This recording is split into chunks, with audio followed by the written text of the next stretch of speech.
The Monty and the Pharaoh. To the Monty and Pharaoh Show. And you're watching the Monty and Pharaoh Show. Monty and the Pharaoh. With Monty and the Pharaoh. Monty and the Pharaoh. Monty and the Pharaoh. Monty and the Pharaoh. Monty and the Pharaoh. Monty and the Pharaoh. Monty and the Pharaoh. Monty and Pharaoh. Monty and the Pharaoh. And Monty and the Pharaoh. Oh, is it Monty and the Pharaoh? Monty and Pharaoh. The Monty and the Pharaoh Show. Monty and the Pharaoh. You've got the future Hall of Famer, that rocker, Marty Jannetty, and MJ in the house, and I'm sitting here with two more future Hall of Famers, Monty and the Pharaoh. We're doing that stuff and we gonna rock it.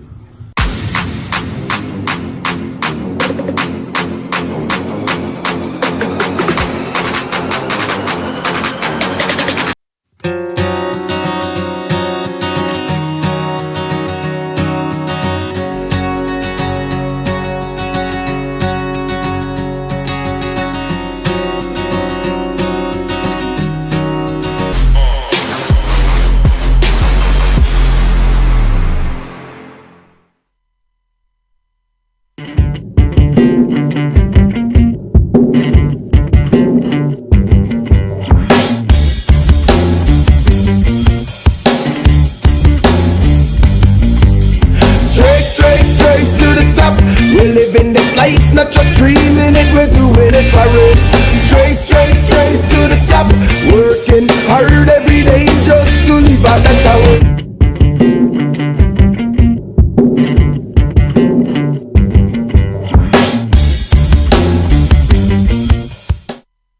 All right, welcome back to Long Island's #1 pro wrestling broadcast. Monty and the Pharaoh is seen only here in Huntington, New York, live from Rockstar Studios, live from Village Connection Radio. At the helm is Stephen Miller. Hey-o! Is that a surprise?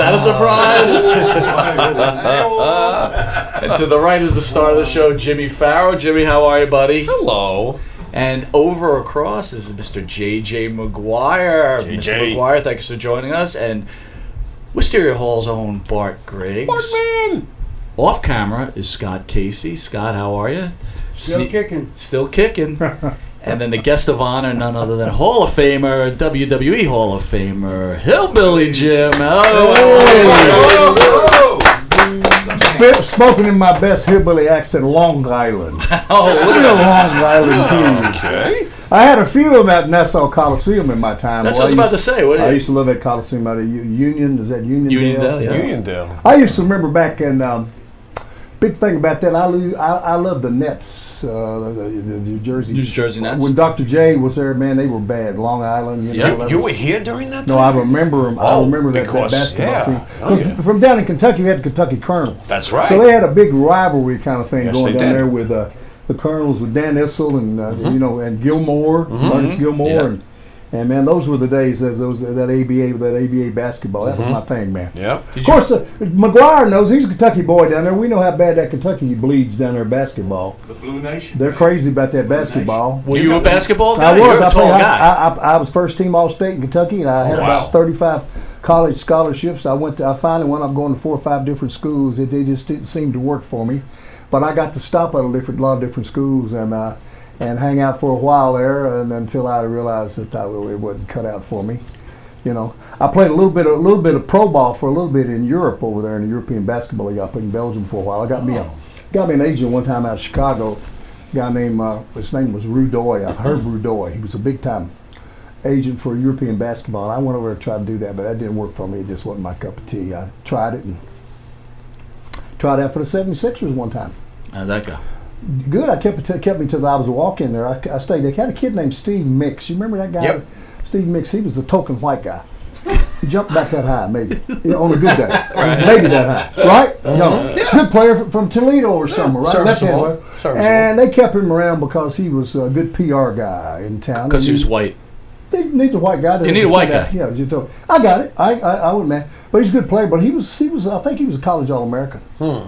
But I was in the camp that he was in, and of course they were going to keep him because they'd already drafted him. But anyway, it's just funny how the whole circle of things go around. And being residents of Kentucky and remembering the Kentucky Colonel days, I know that the college team is more than self-sufficient. You guys long for a professional team to return? Well, they've got that big, huge, gigantic center there called the Yum Center in Louisville, Kentucky, which is a big albatross. The only thing that supports it primarily is University of Louisville basketball and whatever they can have there. And they say it would, if it was in the pro circuit, it would probably be the first or maybe the second best arena in the whole NBA now. Right. And it's funny that they didn't have a pro basketball team there, because when John Y. Brown was the guy that owned the Kentucky Colonels, they sold it. That's when the NBA merged with them and took a few of those teams. 4 of them. They kind of wish they'd stayed, because I believe Louisville would probably at least be as good a fan base or better than Memphis or probably Indianapolis. But we'll see how it goes. I mean, it's going to be hard to get over University of Kentucky basketball. Yep. So tell me, how do we get from basketball to pro wrestling? Well, I mean, I've always been an athlete and worked out in gyms and been around guys, and I started meeting guys in gyms and in Kentucky, and got a few people that kind of, I always watched pro wrestling. That was in the days when you'd watch it on the weekends only. It wasn't on 5-6 times during the week, right? No. And you could only see it maybe 30-40 minutes a weekend, Scott. You remember that? Oh yeah. And boy, I would watch it. Was special. Yeah, it was a special deal. It was, wow. and then it finally started. It took off on that Superstation out of Atlanta, and that's when I started noticing Georgia Championship Wrestling, and that's when I started noticing the caliber of men that was in there. I said, I mean, they didn't look just like guys you'd see out there mowing the yard. Wrestle like in some of the territories we'd see. These guys looked like guys. Jimmy Snooker was down there, and Orndorff was a young guy. There was a lot of guys. There was guys that were really physical. It got kind of attracted me to it. Butch Reed was there. Ron Simmons and those guys. They all come through there. And so that's what kind of got me on that road. And then I ran into a few people and got a little advice from some guys, and it didn't take me very long to get in. A friend of Scott's and I's, Bruce Swayze, a Canadian guy by way of Kentucky. He kind of gave me a little bit of mentoring and got me going. And then I broke in down there with a guy that's not alive anymore. JJ, you might remember this guy from over around the Russell Springs, Kentucky, a guy named Dale Mann. Yes. He's the guy that kind of had a little territory. He approached me one day at a theater. I'd been at the University, Western Kentucky University that day, me and a couple buddies of mine, having my workout. And we went to a movie that afternoon, and this guy walked up to me and he said, "Hey, my name is Dale Mann." And he said, "My son Mike sees you at Western Kentucky University all the time in the gym working out." And he said, "I wondered if you were thinking about getting in wrestling." I said, "Well, I've thought about that before." And I pursued it a little bit on a couple occasions, but never really went anywhere. Yes, I would. So we made arrangements that very day. Within a week or 10, I started working out with him, and that's kind of what got me going. And then everything just fell in. I didn't have to tarry a real long time and go to a lot of different territories, which was good for me because a lot of people hadn't seen me before. And so I didn't have to spend a long, long time getting my break. Mm-hmm. And when I got my foot in my door, I just stayed with it, guys. Where does Orton Sr. come into the picture? Bob Orton? Yeah. I just loved him. He just was one of my...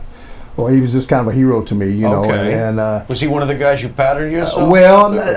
Not really. I kind of knew of him. I took the hillbilly thing was just that's some kind of who puts in for a hillbilly gimmick? Nobody. I mean, you want something slick. You would. You're the Long Island hillbilly. But in that day, you just got to get your foot in the door. I first went to Memphis with his buddy Jimmy Hart, and I was done. I did a gimmick called Harley Davidson. Mm-hmm. Well, that's cool, and I love doing Harley because I had a tag team partner, a real tough guy named Roger Smith, and they called him Dirty Rhodes. And when I say tough guy, this guy was tough. I mean, they'd have to call SWAT to come get him out of his house every once in a while for different things he would do. But anyway, I loved the guy, and I loved doing that. But when I got my chance to get into the WWF at that time, you can't merchandise Harley Davidson. Try that and see how long that lasts. Mm-hmm. So they threw that away. So I went from being an outlaw biker guy to, they said, Chief Jay Strombo said, you says, we haven't had a hillbilly in a while. We've had an Italian Indian, but Speaking of, bite your tongue. How dare you say that about Joe Scarpa? Scarpa Littlefoot or whatever. Chief Mozzarella. Oh, I'll tell you. Chief Mozzarella. Hey, you're not wrong. You're not wrong. And the whole deal was, it come down so quick with George Scott and him and Vince and myself, and we're talking that evening after they saw me work a little bit for a little match that I did in, I think it was New Haven, Connecticut. And we realized, we created it right there. We realized we got to do something else. And Chief said there hadn't been a hillbilly. Well, I guess he was thinking about Haystacks Calhoun, and he was thinking about the Scuffling Hillbillies. And I told those guys, I said, well, I'm not a hillbilly, but I know a lot of hillbillies, and I can damn sure be a hillbilly. Oh my God, that's funny. So that's really where it was. And I'll fast forward past that a little bit. That was funny. Well, I want to stay on Chief Jay Strongbow for a bit. We've had some guys in here, and oh boy, they're not big fans of Chief Jay. They said he was very vindictive. He hated me because of my jewelry. He actually, Jay wanted me. He didn't hate me, but Jay actually wanted me to drive to the damn towns. Now, how are you going to drive from Portland, Oregon to Sarasota, Florida, and then the next night shoot back up to Ogden, so he Utah? was booking you? Well, no. Okay. He wanted me to be in character all the time, like it was in the old days of the business when we had to protect the business. And, like, go to downtown New York and look up at skyscrapers and go, wee, doggies, that show is. That's a mighty tall building up there. I wish Granny could see that, And, and all that's cool, but for us to get to these buildings we got to, you got to go to the airport. So they wanted that real wrestling kayfabe thing to be, and we couldn't do that so much. So he was, but I loved Chief. He was good to me. He always told me, you take all that jewelry off you. He said, you take that home. When you go home, he said, you'll be able to buy Fort Knox. He would say a lot of good things. He used to say some things to me that would get you mad, and you could hate on him if you wanted to, but he would always say stuff to me like, it ain't how much money you make, it's how much money you save.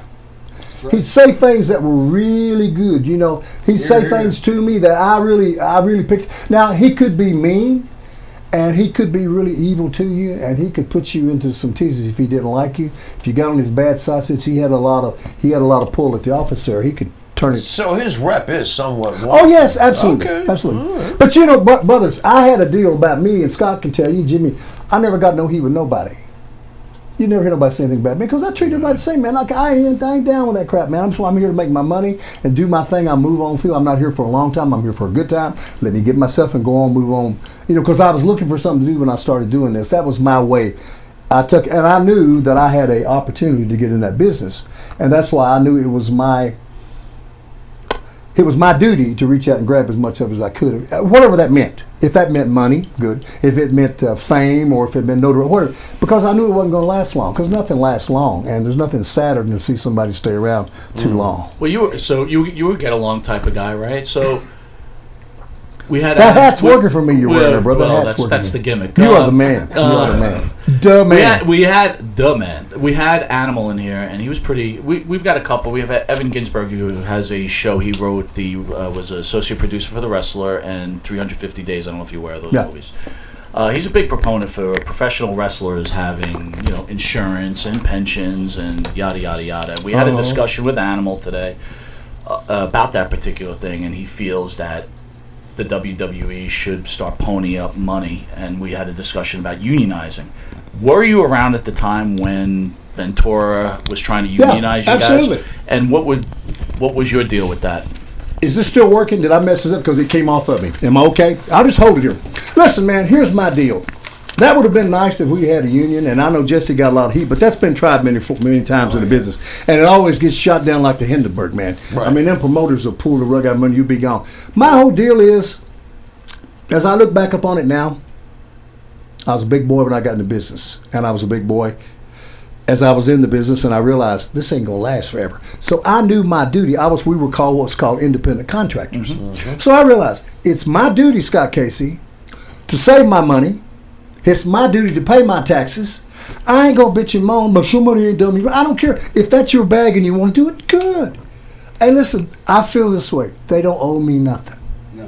The business don't owe me anything. I'm not mad. Now, if I get something, and I'll be honest with you, brothers, I still get merchandising checks about every 2-3 months of a residual. As you should. And listen, every time I do, sometimes there'll be a nice one, JJ. Sometimes it won't be much. But I'll be thinking, man, as long as I've been out of business, They don't have to do that for me if they don't want to. I'm grateful that they did. So I was one of those kind of guys that realized I have to look after myself, okay, when they were doing that. Now, it would be nice to be a part of an insurance. It'd be like kind of like getting Social Security when you get older, or getting, Medicare or something paid. That'd be nice. But you have to go into it knowing it's not going to happen because it's not been there when you got there. And if it changes while you're there, then you're lucky you got in at the right time.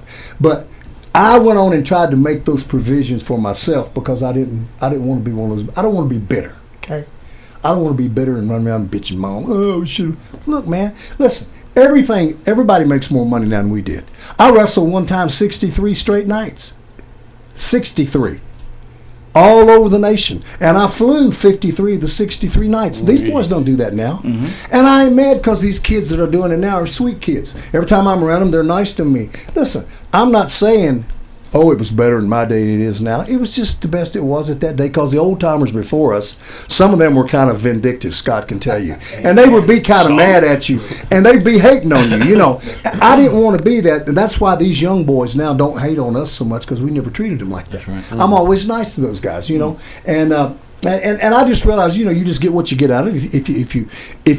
If you get a good character and you get a good run out of it, it's your duty to look after yourself. That's the reason when I knew coming in this business that it wasn't going to last that long. Because I don't want to be around. Look at anybody that's been around this business very long and see what they look like. See how their life winds up. They're not all rainbows and fairy tales like Scott Casey, a beautiful man. Now look at that man. Twisted steel and sex appeal. So good looking, he's almost unreal. I'm telling you right now. Look at him. The cat's meow. He's a Tampa Bay fan. I don't know, man. I lived down there for a few years. Oh, he's a buck. All right, you're forgiven then, Scott. He is. Well, every other person was an old fart just like me. What? Sorry if I'm not supposed to say. Well, that's what. You can say whatever you want. That's what happens in Florida. That's where they go. That's where we all go. That's right. We want to go down there. I think we're scheduled to go. No, not yet. I'm not there yet. Don't push me along. Sorry. So, Jim, you get into WWE or WWF when it starting to make that turn and Vince is looking to take over. Are you aware that Vince is going to try to make these moves? Is he informing you guys that he's ready to start knocking all the territories out? I've said this many times, yes, to answer your question. But the big deal is I'd rather be lucky than good, right, McGuire? Yes. Now, listen, you can go out here and earn $2 or $3 million, work your butt off and get it. But I'd rather find a suitcase where some guy dropped it off for Antonio, and I just happened to intercept it. So I was born in the right decade. Right. Jimmy McGuire, JJ, and our buddy, the Mouth of South, the Colonel Jimmy Hart says it right. We got woven into the fabric of America. Those guys in the 80s. Somehow or another we come along at the magical time. Right. Listen, I was so lucky I was on the right side of history in that deal. I got to be with the first WrestleManias and the first merchandising, the action figures and all the stuff that come along around it. And I just got to be into something that was very good, and I was so happy. I saw what he was doing with it, and I was just so happy that I was along for the ride. Because, in our day, when the WWF shows come to town, it was like the circus. Yeah. They didn't worry about, we don't go out there and sell time. We didn't go out there and do 30, 40 minutes like I told Scott, because they had so many names on the ledger. You just went out there and did Hillbilly Jim stuff. I didn't go out there and do Hogan stuff. I never wanted to go out there and be too smart and wise up too much, start doing backdrops and Les Thornton moves. No, I didn't do that. I just did Hillbilly Jim stuff where you don't ever really get too good. You don't ever really smarten up too much. I'm still want to be Hillbilly because I ain't going to be out there but 10 to 15 minutes, and it's going to be time for Cowboy Scott Casey and Ron Bass to come out. Or or Coco Beware, or Honky Tonk Man, or just the Bobby Ventura is going to go. So when the show came to town, I just wanted to do my little bit, and that was where the entertainment part of it come in. That's when I knew he was really taking it more towards shtick, than actual, the Johnny Valentine stuff, and the Terry Funk stuff. The guys would do So, and I was just lucky. I mean, guilty. They say that first impressions go a long way, and I got to say this, man. Your debut, you remember this? He's a fan in the crowd. Yeah. How long did this happen? A couple of weeks, right? You're a fan in the crowd, and then all of a sudden, You're involved directly, and that place exploded. The whole deal is the whole thought scheme is that the longer you cook some, the hotter it gets. It right? was awesome. So they would take me to London, Ontario, or they take me to to Grimsby or wherever I'm going to go to. I'd sit in the garden. They let me buy a ticket. They get me a ticket, and I go in the garden with a backpack. And they'd always they had me seated where they put the camera on me. And Gorilla Monsoon and Lord Alfred Hayes got me. Look at that hillbilly there. I cannot believe it.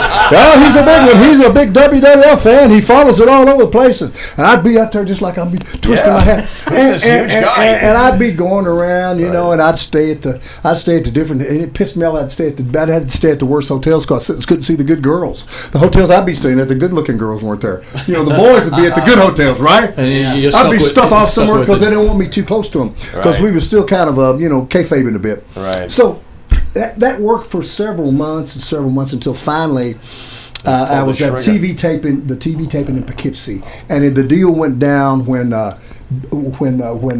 Ken Patera and Big John Studd with Bobby Heenan, they were going to cut Hogan's hair. Right. And the people turned on me and they said, I was up there and they said, get in there. Y'all want me to get in there? I said, and it was like and I jumped in there, and that's when I started. The full Nelson. Yeah. Right? Oh, I went That's nuts. better than the Father Nelson. You don't want to see that. Oh my God. I might show it to you later if you haven't seen it. No, you dudes. But anyway, it was. You like his hat, not mine. Listen, your hat's great. Listen, it was just fun, and it was a big deal for me. But I learned a lot of time ago. Jay Strongbow said this too. He said, "You." He said, "You. You forget all that. You forget all that backdrops and all that damn slams and scoop slams and all." And that's what he said. He says, "You just do you. You just do." Because you see, that's what he did when he wrestled as an Indian. Yeah. He just woo woo woo. No, he's pretty technical genius. He could wrestle. Oh, exactly right. What? I've seen him. Beat that chop that you. I've seen him beat up some buffets to death. Yeah, and me too. But my point is, I just wanted to get in there and do my part. That's what I was supposed to do, and you did. And really, to tell you the truth, it's all about you don't want to get over with the boys in the dressing room. The boys don't sign you a check. You want to get over with the fans. If the fans like you, you're over. All this, the guys used to always use that WORK. He can't work. What does that mean? Yeah, Dusty Rhodes never did that, but he sure could get over, couldn't he? For a fat boy, he can just do saying. well.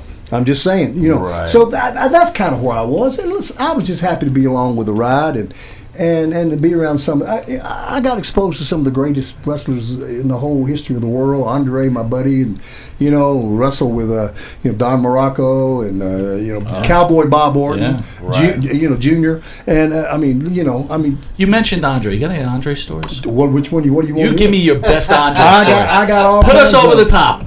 Something outrageous. Come on, hillbilly. Well, there's a lot of things. All right, the most outrageous of the outrageous. Well, I can tell you.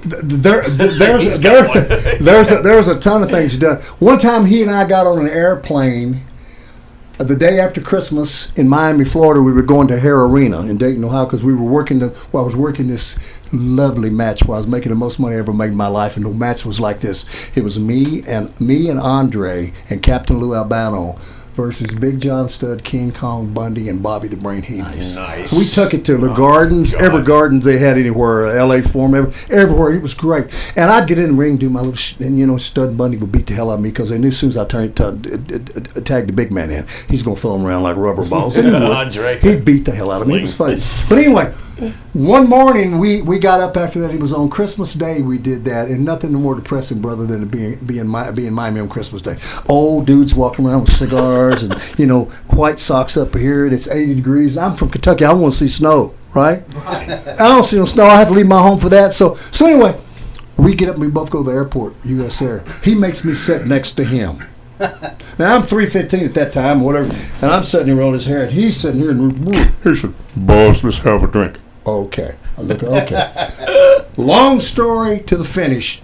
We drank 56 bottles of that little bit of drinks. We started out with the vodka. Right. From the time they started feeding us to the time it was over.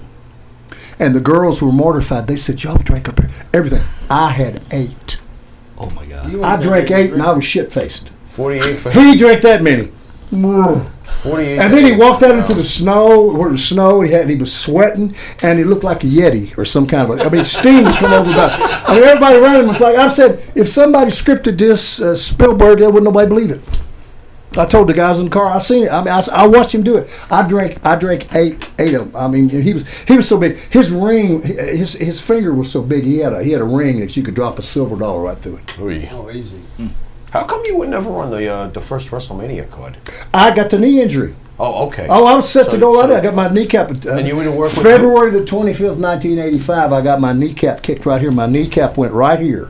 I tore my left rectal nail, my right rectal nail, my patella tendon away from bone, and my medial collateral ligament all at once. It was like somebody taking a damn baseball bat. And that was a match of me and Hogan, it was Beefcake and Johnny Valiant, God rest his soul, at the San Diego Sports Arena. And that put me. I was laying out there in the hospital while that was going on. Did you know who you were scheduled to work with? No, I didn't know. Okay. No. You know you're missing a huge payday, though, right? I did know that. Oh, that sucks. I recognize game, right, brother? That's right.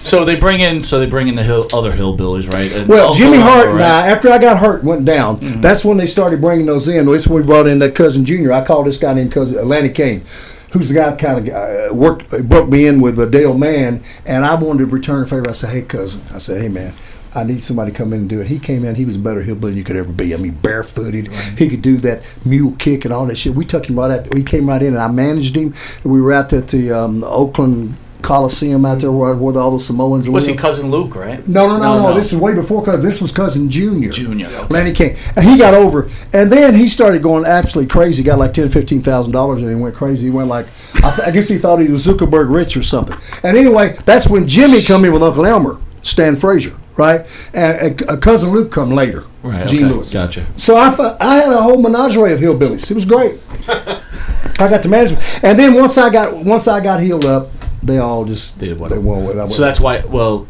how was your relationship with Elmer or Plowboy Frazier? He was hard to deal with. Jimmy loved him a lot. I had a lot of hard time. He was just a carnival kind of guy, hard guy to deal with. Cousin Junior, of course, I loved him, and Luke, I loved him. But Elmer had his own thing. I remember Andre's story. You know, Elmer was 6'9", 440 pounds, right? Yeah. He come to me and Bobby Heenan one time, and he says, me and Bobby sitting there, and he says, Bobby, and he's kind of shaking. He said, Bobby, why don't Andre like me? Heenan's, doing, doing the stuff. He got that red. He went, I don't know. He said, how do you know he didn't like it? He said, because he told me so. and Bobby said, well, good luck with that. Yeah, I want to be you. But he went off, and we heard him say that because Andre didn't like him. Few guys Andre didn't like. He didn't like Bam Bam Bigelow. Yeah. He didn't like the Sheik. Macho. He didn't like. The boys were telling me he didn't like Macho much. I guess baby oil. But baby oil. We get one. Hey, I asked Andre one time. He'd been going to Japan wrestling Giant Baba, and the Giant Baba was talking some smack about Andre and Andre wrestling one time. And Andre said to him, and I said, did you go back? He said, yeah, I wouldn't find it work for him. He said, we had a big match. He said, he tried to do some stuff. He said, I suplexed him. I said, what happened on that deal? He said, coma. I put him in a coma. I said, well, good luck with it. Okay, talk to you later, Andre. Who didn't you like? Yeah. Didn't you? Anybody ruffle? Who did you want to ruffle? Your feathers? Hillbilly liked everything. Actually, they never bothered. Guy ever in the back. No, I'll be honest with you. There were even the guys that people didn't like. There were some guys that got a lot of heat, like Adrian Adonis. A lot of people didn't like Adrian. Oh, yeah, we've heard. But, Adrian was great with me. He was great with me. And all I can do, guys, is go on how I'm treated. Yeah, right. Mm-hmm. If somebody's a heel to you, but they're a babyface to me, then I ain't going to treat them bad. Well, did anyone treat you now, bad? if I tell you that Scott Casey's a gorgeous hunk of little man, and you don't think he is, he is. Don't kill my pipe dream, okay? Right, JJ? I'll tell you right now. Did anyone treat you bad, though? Nobody really in the WWF tried to get in there and shoot on me or do anything. Not now, when Patterson, I worked down Patterson in Patterson was great. But now, when I worked in Memphis there early on, down there, some of them old boys in there tried that, on me because I was kind of young and green. And they tried to make you. They had ways that they could make you look bad. And one time, Moondog Spot, God rest his soul, Larry Latham, remember he died. I wrestled him one night in some match somewhere, and Chief had him after the match over grilling him out real bad because apparently Strongbow, who was an agent, he'd saw him doing something in the match that was trying to make me look bad, which I didn't even get. I didn't give a shit because if I got beat or if I won, you know what I'm going to do? I ain't going to lay there like a piece of crap. If you beat me, I'm going to jump back up. So doggone it, I'll do it again. And the people would come right back with me. Now, if you lay there like a sack of potatoes, then they're going to treat you like that. So I never really had, that was my deal, man. I didn't want, listen, I ain't taking this so serious to where I'm going to be in here and be mad at everybody around me. I had other guys I like to work with better than other ones. And, I mean, if you want to know some of the best big guys I worked with, I loved working with James Harris, the Ugandan giant. Bundy was as fast for 2 steps as any big guy I ever seen. He was fast. He was just awesome. fast. He was just sudden. I mean, I believe he could have if they could have got him right, he probably might could have played football because his first step or 2 was real good. Of course, OMG, Big George Gray, One Man Gang. He was wonderful. Thoughts on Stud? Stud was good to me, but I like John personally. But in the ring, there wasn't much we could do because our characters kind of were limited. I never will forget the night I told the boys, Rockford, Illinois. I'd been downtown that day messing around. We came out of Chicago, and McGuire. I had a little match that night. I was going to do something. I don't know what the deal was. It was whoever it was, and it was somebody I'd been working with, maybe Dino Bravo or somebody. Anyway, I got to the show, and I had my little coffee, my little action coffee, and I was tying up my boot. What's up, guys? How you doing? Andre come in. He says, "Hey, boss." I say, "What's up?" I say, "What's, brother?" He says, "You're working with me tonight." Oh shit! Now I've worked with him as his tag team partner, and that's great. But I know it could be a little dicey if you have to work him. And what had happened is John Studd had freaked out. John Studd had freaked out and had a mental breakdown because Andre was brutalizing him. And he had took off and was going to see psychiatrists, and I had to go in and work with Andre. Well, anybody that knows the business, if you fill in for somebody, it means you got to go over them. You got to beat them. Really? Because, yeah. Well, I mean, if I fill in for if me and you are supposed to wrestle, right, and you can't make it, and they make brother there come, they would expect me to beat him. So you can't just let me do it because then people are gonna feel cheated. Right. So I beat Andre. I got to beat Andre ever at the Nassau Coliseum, right? I beat him a lot of places. I beat one night I was somewhere and Dusty Rhodes couldn't show up, and I beat Andre in the same night and went back out again and beat a big boss man. Wow. And I told boss man, I said, I must be the toughest son of a bitch in the world. But because you see, I had to go over. But the thing with Andre, it's all how you do it to be a count out. You know, I get him a count, knock him out. You know, so but. That was the thing with Andre. I never had no problem. Back to you talking about John. John was good to me, and he was just, he just got on the wrong side of Andre. So Andre really did rough him up then. Oh man, he would throw them big chops on him, and he would make and he hurt him so bad. John would cover up, and that's the bad. You don't never cover up. You know, he would cover up because he was really caving him in. You know. Oh my God. Who sent him to the psychiatrist, Vince? Andre did. Andre sent him? Well, I mean, you need to go see doctor. No, he beat the shit out of him. What he did is he snapped out. What we do, we'd call it cracking on the road. Like, well, did you hear what happened to the rotunda last night? He cracked. That means you'd crack and you'd leave. Oh, my Lord. Or that's what you'd say. I cracked it. That Oh, means you'd crack and you'd leave. You'd go home. I'm picturing him going to the doctor. Well, I mean, after you've been out there 45, 50 days or something like that happens, you want to go home anyway. Yeah. And so you just crack and you go home, and then the office would realize they were pushing you too far, because you got to realize they were booking us 3 shows a night all across the country.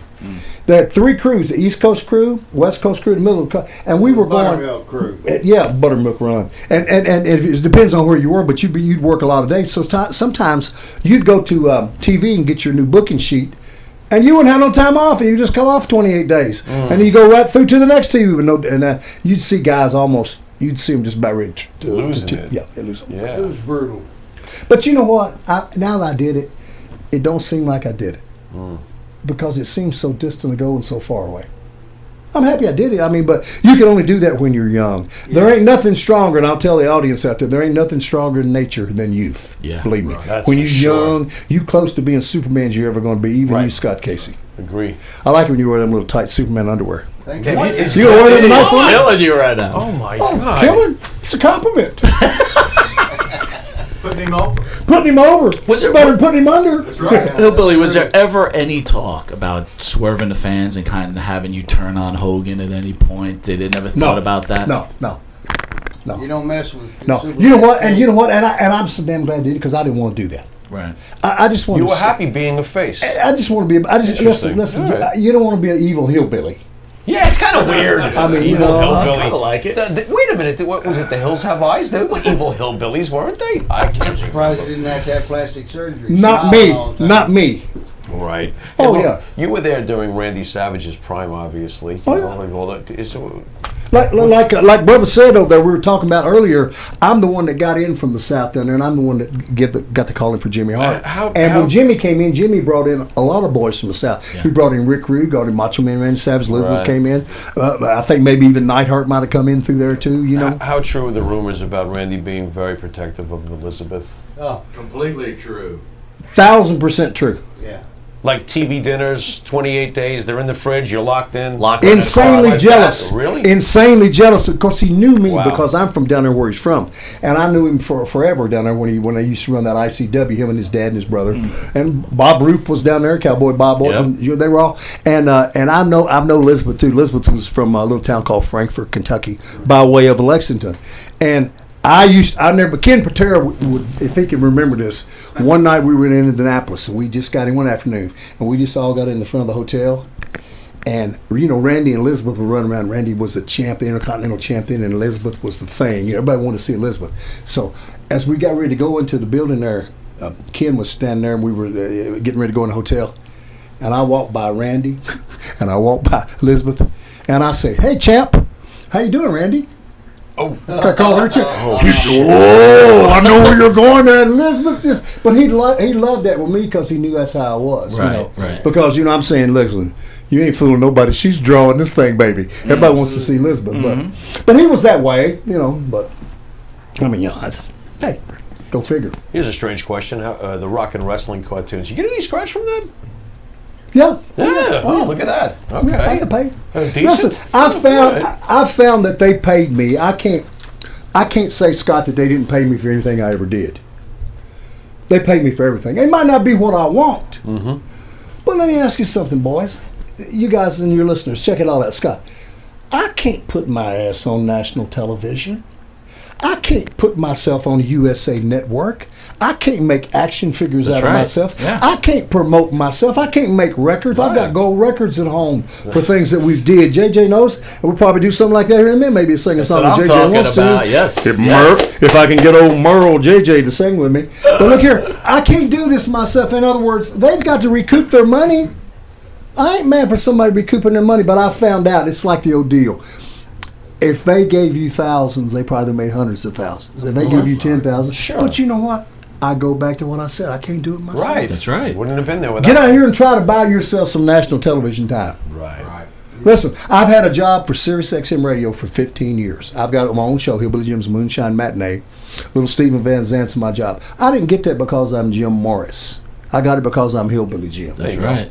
If it wasn't for this business. So you ain't going to get me to say anything bad about this business. Now, some of it I think is horse shit, like everything is. Sure. But that was the way it was before, too. But I'm going to say this. Now, if I'm going to sit up here and do something and I'm going to put it down, but I'm still doing it, what kind of fool does that make me? Absolutely. If I don't like it, just quit it. That's right. You're right. Now, that's just my deal. Now, Right. Now, listen, it'd be nice if we got all rainbows and moonbeams and Jimi Hendrix came back and somebody gave me a big merchandising check, little wing. We could do that too, But what I'm saying is, it just is what it is. I was just lucky and born in the right time. And I get to see. That's the reason I'm up to see you guys this weekend. I want to thank everybody that brought me up. My man over there, thank you for bringing me up here. We might talk about him a little bit more. Nick Massey, brother Nick Massey, Captain and he's got Corner. he's got his other brother with him, Nick too. So if I said, I thought there were only hillbillies in Kentucky. You got two brothers named the same almost. That's dueling banjo stuff. But I mainly just come up here to see Scott. I want to come and hang out with Scott, and thank you guys for letting me come over and hang out with you guys. No, but thank you I don't for come coming. out. I don't come out and do these often. I don't enjoy it as much as I did. Once I get here, it's fine, but it's to hell and high water to get here all the time because you know how it is to travel. Yeah. And I'm not in a situation where I need to do it. Now, if I need to do it, it'd be different. But this is kind of a test on me. I ain't been out in a while for some health things I had to go through, but I'm feeling much better. And this weekend so far is starting out good. We're going to do a couple appearances, and we got a book signing to do. Scott's got a new book out. What's the name of that new book? The Last Ride? Last round. The Last Ride. And I got a book out I had out last year, Hillbilly Jim Store. But you know. And then J.J. McGuire's got his book, right? Oh, My the Life J.J. in the Town. oh. We'll be selling these books at the big event, which you both are The at Master tomorrow. Prevaricator of all. Hey, are we going to sing a song? Why don't you play it and sing it? Well, give me some. Can we get them up there with you right I'd there? love to come over. All right, so let's get them set up. Set me up there, boys. Hey, and we'll talk some more if you want to. I don't want to kill all your time. You're good, man. We got you set up like I got this. to see that hat. That thing's really shiny. You need some rhinestones in there, man. Some Dr. John feathers. Oh my God. Oy. What about this right here? Over the top. Dr. John Feathers. We got a microphone. All right. So what do you think Well, we're what going to we be playing do? there, Well, I can JJ? do anything you want to. Jay, what do you want to do? I'm gonna watch you. You want to play one with me? JJ, you got to be playing. You got to get up there, brother. Better than I do. You got to get up there too, brother. Hillbillies to stars. Oh, we're all in the stars, only in the skies, boys. Except for you, brother. You might be a star. Where do you want me to sit? Right here? Yeah, you can sit right here. Can you hear me here? Good to hear you. Here y'all go. What do you think, Isabella? Are you good? I'll sing the chorus with you. That's what I will do. What are we gonna sing? You're gonna do your song. Don't go miss. All right, look at him rocking out right now. I got the hillbilly. Hey, JJ. Where you going with that gun in your hand?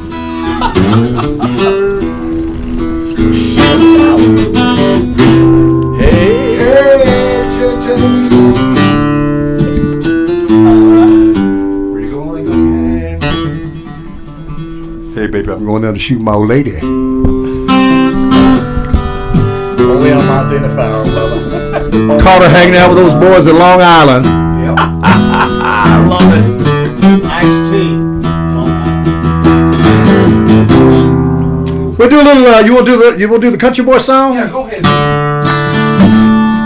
This is the one that I do. They played everybody knows it's the one they played in all the arenas you go in. It was kind of an up-tempo thing. The lady that wrote this song's name is Marshall Chapman.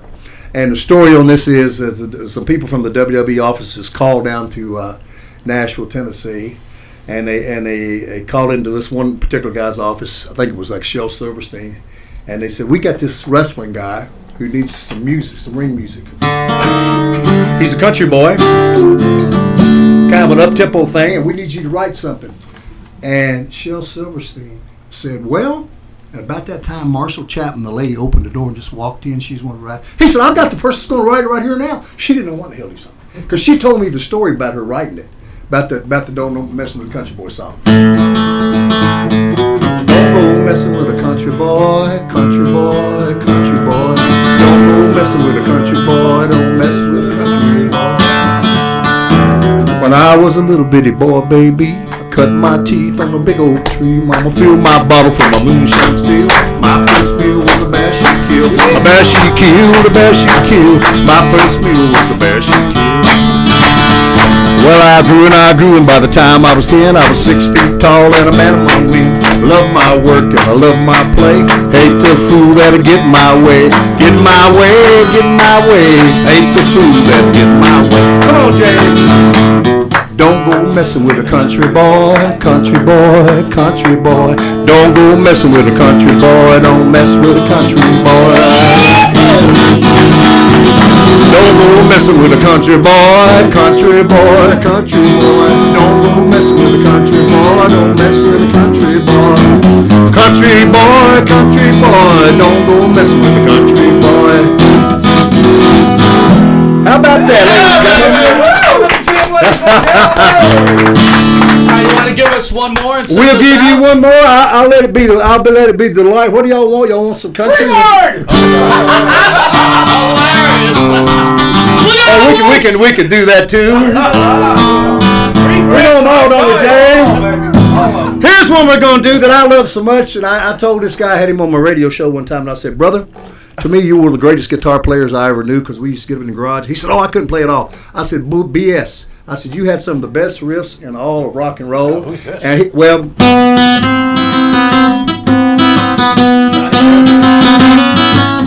There's a man who leads a life of danger. With every move he makes, he stays a stranger. Down every road he takes, another chance he takes.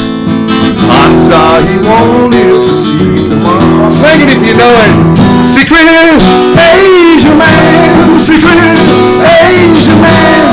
They're giving you a number, taking away your name.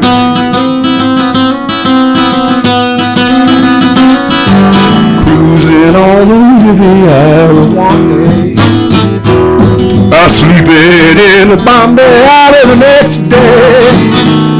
Be careful what you do, don't let the wrong word slip. Odds are you won't live to see tomorrow. Secret Asian man, secret Asian man. They're giving you a number, taking away your name.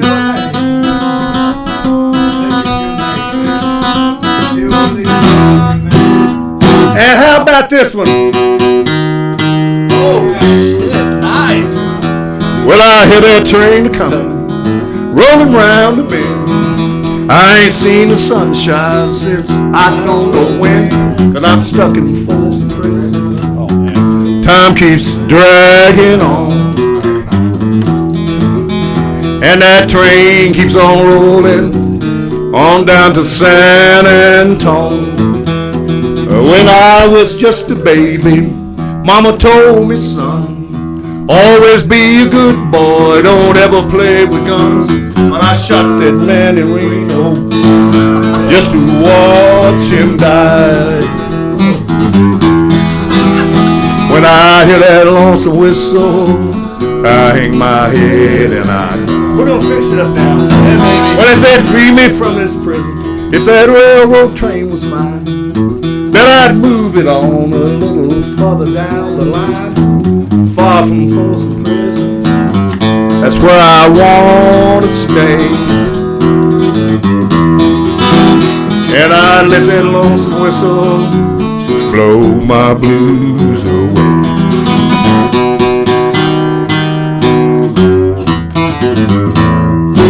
How about that? And with that, we want to thank Scott Casey, Stephen Miller, Captain's Corner, Bart Griggs from Wisteria Hall, my partner Jimmy Farrow, JJ McGuire, and the guest of honor, Hall of Famer, Hillbilly Jim. Thank you all.